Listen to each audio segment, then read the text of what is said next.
I want to mention some of the things I saw yesterday from the teachers union. Vince Giordano, I think, has given voice to what the teachers union really thinks when it comes to our children who are less fortunate and their families and what type of opportunities they should have. Children who live and go to school in failing districts, which I've been talking about now for 3 years. Families who can't afford to have a choice when it comes to their children's education. Children in Camden and in Newark and in Paterson, Trenton, Jersey City, all over our state. To these children, this is the message from the leader of the teachers union. Life isn't fair.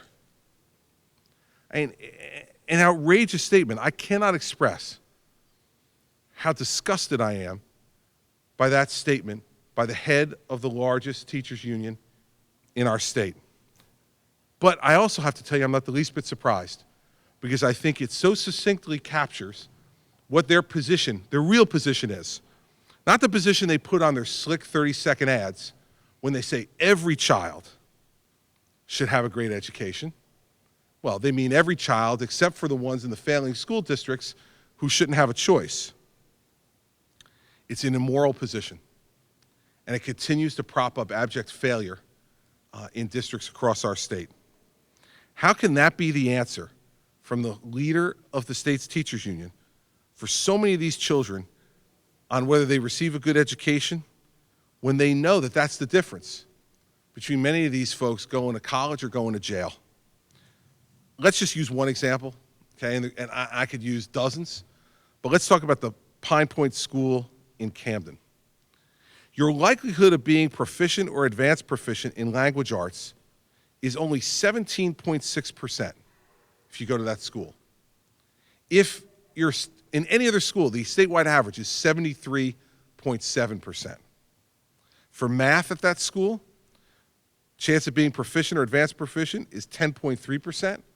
Statewide, it's 69.7%. So because you live in Camden and you attend that school, your odds of success, both now and in the future, plummet. Your likelihood of graduating drops. Your chance of going to college disappears. Your dreams of a better life for your future are gone. Because on average, a college graduate is going to make $1 million more over their lifetime than someone who doesn't go to college. And not to mention that the jobs that are being created today are jobs for people who need to be educated in order to take them. What's even more daunting is that high school dropouts are 47% more likely to go to jail than people who graduate from high school. According to Vince Giordano, that falls under the category of life isn't fair. There's 100,000 children, you've heard me say this over and over again, trapped in 200 failing schools across this state. I want their parents to have an opportunity to have choice by having more charter schools, by improving our public schools through tenure reform and merit pay and ending LIFO. And most importantly, on the topic that Mr. Giordano was fighting against on that program, to have the Opportunity Scholarship Act for kids in failing school districts. His comments, though, just aren't surprising. Because remember something, the teachers union doesn't believe that there's an achievement gap in New Jersey. I know this is crazy because we have the second worst achievement gap in America. But let me just remind you what Barbara Kashishian, the president of the NJEA, said in December.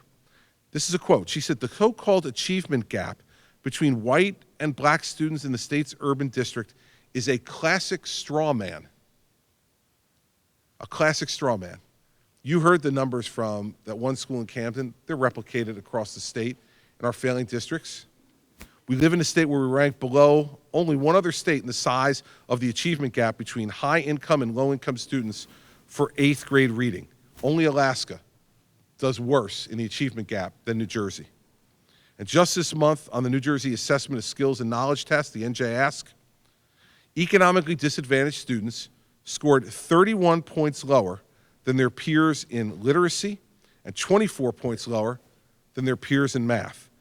That is not a straw man. That is an inconvenient truth that the teachers union cannot live with, because to acknowledge it would cut out the underpinnings of the failed system that they are spending and distorting and fighting so desperately to keep in place. They'd rather pretend that this situation doesn't exist than to actually deal with it and fix it. And this is supposed to be an organization that represents our teachers. I can tell you this, teachers in New Jersey deserve much better than Vince Giordano and Barbara Kashishian.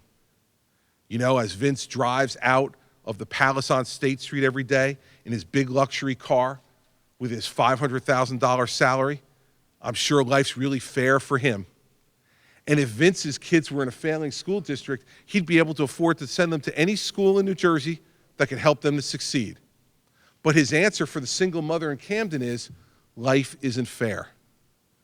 Well, what isn't fair about life is the fact that guys like Vince Giordano and women like Barbara Kashishian pretend to represent what teachers in the state really think.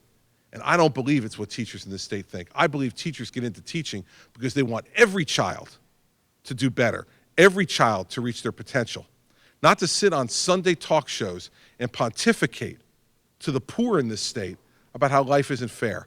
I'm going to stand up for the poor in this state, for the mothers and the fathers who are struggling to keep a roof over their head, for the children who want a better life than the one they're watching their parents have. And the only way to do that is to get them educated. And so if you wonder why I've been fighting for 3 years on this topic, that comment yesterday tells you why. That level of arrogance, that level of puffed up, rich man baloney is unacceptable in this state. He should resign. He should resign today. For him to take a look at our poor children in this state and tell them that his answer about them having an option or opportunity for better education is life isn't fair. Well, life should get a lot less fair for Vince Giordano today, and he should resign. It is the only honorable thing for him to do, because the teachers of this state deserve better than what he's giving them. And if he doesn't resign voluntarily, then Ms. Kashishian should finally do something worthwhile in the time she's had this job and fire him. As I'll tell you this, if somebody in my administration said something like that to the poor and the disadvantaged in this state, they would find their rear end on the sidewalk in 2 minutes. And I am going to look out my window and see if his is on the sidewalk in State Street when I get back.